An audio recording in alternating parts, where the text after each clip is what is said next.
Russia says U.S. relations have hit lowest point and will try to find remains of U.S. drone.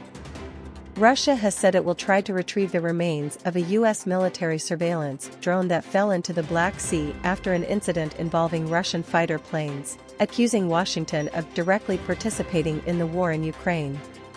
Yesterday, the U.S. military said that a Russian fighter jet clipped the propeller of one of its spy drones as it flew over the Black Sea in international airspace, causing it to crash.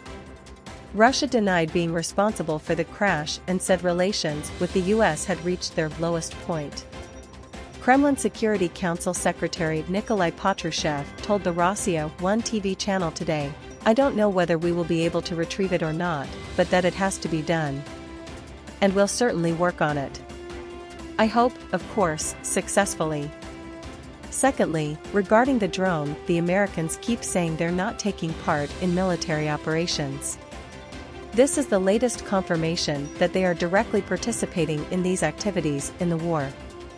Meanwhile, United States Secretary of Defense Lloyd Austin has said he spoke to his Russian counterpart following this week's downing of a U.S. drone over the Black Sea, which Washington has blamed on Moscow. Austin told reporters that he spoke with Russian Defense Minister Sergei Shoigu on Wednesday, but declined to provide additional details on their discussion. The incident would mark the first time that U.S. and Russian military assets have made contact since the war in Ukraine began in February of last year, and it has fueled concerns of a potential escalation between the two countries. But Austin appeared to show restraint during a news conference at the Pentagon, saying the U.S. takes any potential for escalation very seriously, and that's why I believe it's important to keep the lines of communication open. As I've said repeatedly, it's important that great powers be models of transparency and communication, and the United States will continue to fly and to operate wherever international law allows, Austin said. Contact between the top U.S. and Russian defense officials has been relatively rare since Russia launched its full-scale invasion of Ukraine on February 24, 2022. Austin and Shoigu first spoke about Russia's offensive in May of last year, and in October, they spoke twice in 3 days amid a heightened threat of an escalation in the conflict.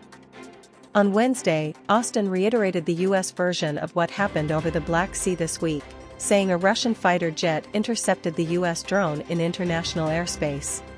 Speaking after being summoned by the U.S. Department of State over the incident, the Russian ambassador to the U.S., Anatoly Antonov, said he told U.S. officials that Russia would no longer allow anybody to violate our waters, the TASS news agency reported.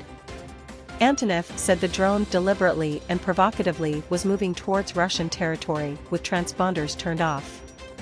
He said his meeting at the State Department was constructive and the issue of possible consequences for Moscow over the incident was not raised, the RIA state news agency also reported on Wednesday. Through the night and all day, the sound of outgoing fire has reverberated through towns and cities we traveled through nearer to the front line in Bakhmut. The dull thud of outgoing artillery is a constant, incoming fire less frequent when we were there. We met Artem, a young commander at a secret base where he and his team were watching real-time picture of the battle for Bakhmut. He showed me the Russian positions that are now surrounding 3 sides of Bakhmut and explained that Ukrainian forces themselves are now attempting to outflank the Russians by attacking those positions from the rear. The Russian tactic at the moment is to attack everything, everywhere, he said, adding that the battles are fierce, and that every time the Ukrainians kill or clear out a Russian unit, another wave of men are sent in the next day and the whole process starts again. That's how they try to push. They have unlimited manpower, they just push, push, push, no matter the cost. They don't care about their men, they just don't care, he told me. Ukraine is determined to defend Bakhmut, and their military says they are wearing the Russian forces down. As each day passes, the invading army is losing considerably more men and equipment than they are, although the losses on both sides are awful. The UK Supreme Court ruled that Ukraine can go to trial to try and avoid repaying $3 billion in loans. The court rejected an attempt by a British company, acting on Russia's behalf, to collect the loans and avoid trial. Ukraine said it originally took on the loans after pressure from Russia to stop it from trying to join the European Union, nearly a decade before its invasion. Having rejected some of Ukraine's legal arguments, the ruling said a court could consider whether the deal with Moscow was void because of threats or pressure that are illegitimate under English law. Ukrainian President Volodymyr Zelensky tweeted that the ruling was another decisive victory against the aggressor before adding, "Justice will be ours."